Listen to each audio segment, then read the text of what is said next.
The world was full of monsters, and they were allowed to bite the innocent and unwary. Stephen King, Cujo. We're all familiar with obsession to some degree. Sometimes it's a new favorite snack, something small and innocuous.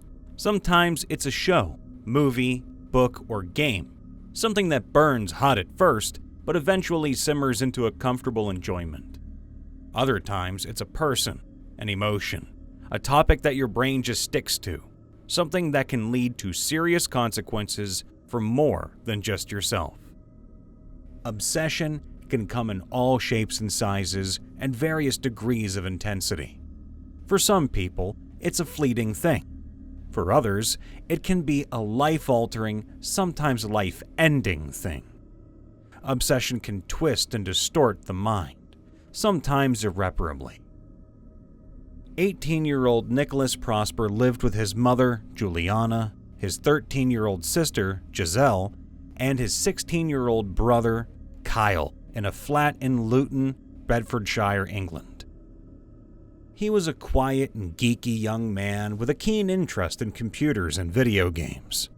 As a child and young teen, Nicholas had a small group of friends, but as he got older, he grew more and more isolated.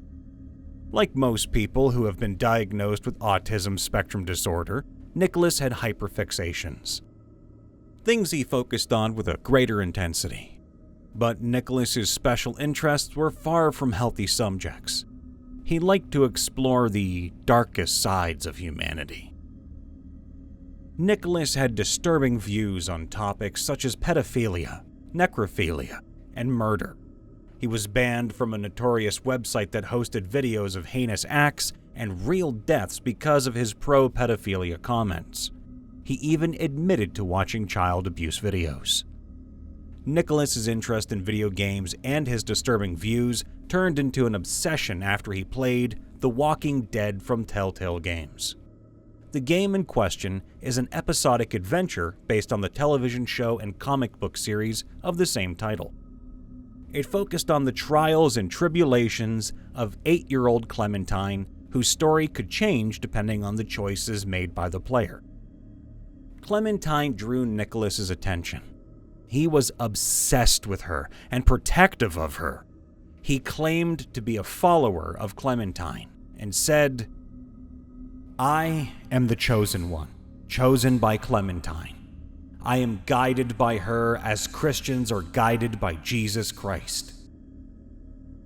Nicholas's sister, Giselle, also played the game and, according to Nicholas, made the incorrect choices for Clementine's story. He was furious with her decisions. But it wasn't just fictional children that drew Nicholas's attention. School shootings seemed to be a favorite topic of his. He spent hours studying the manifestos linked to each shooting and researched everything he could about the timelines and killers.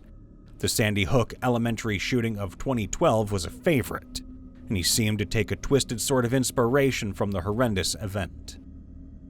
Nicholas Prosper also had a strong desire to be famous, so he started planning. For over a year, he planned, working out the best way to achieve the fame he desired in a way only his obsessed mind could conceive. He researched schools near him. He picked out a distinctive black and yellow outfit that would help him stand out. He picked a date.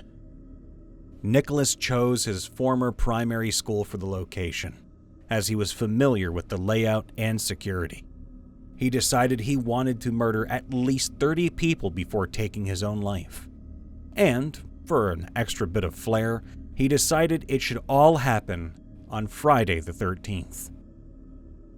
Nicholas first tried to buy a gun in August 2024, but his attempt ultimately failed.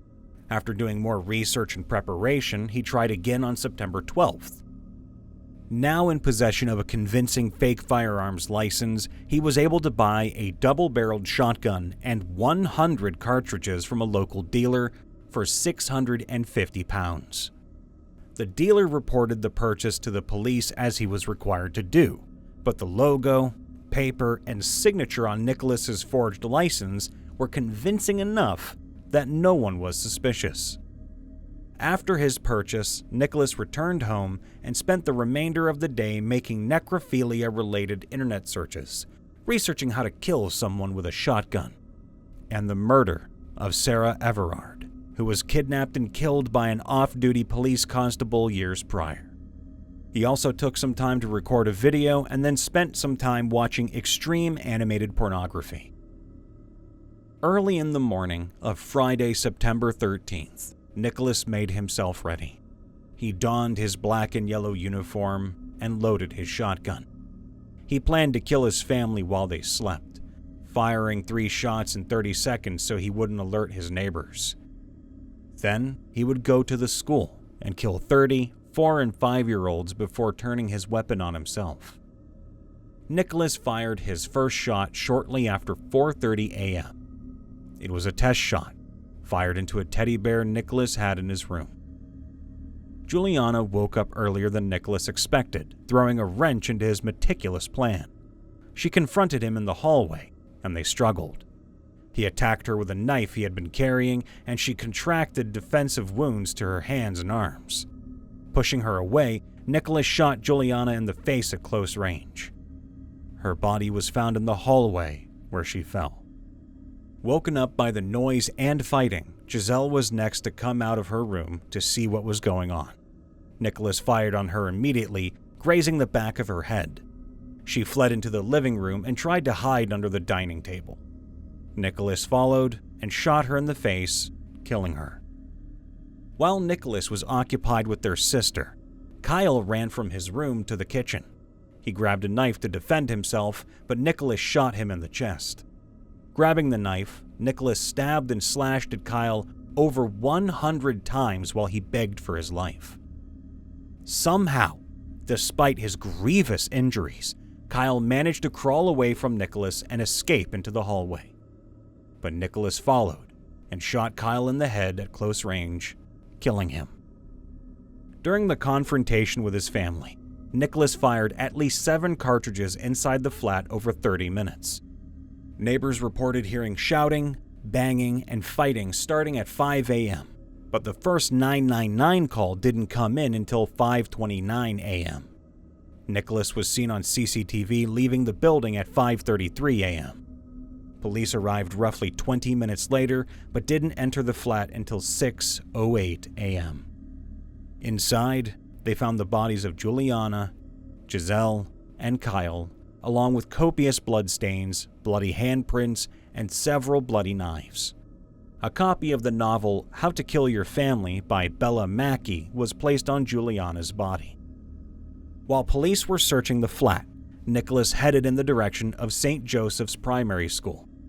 Worried by high police activity and knowing the school wasn't due to open for hours, Nicholas chose to hide in a wooded area to bide his time.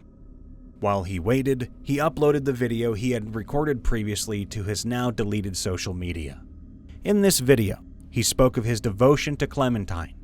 He said that due to Giselle's incorrect choices when she played the game, her face would be mutilated more than necessary.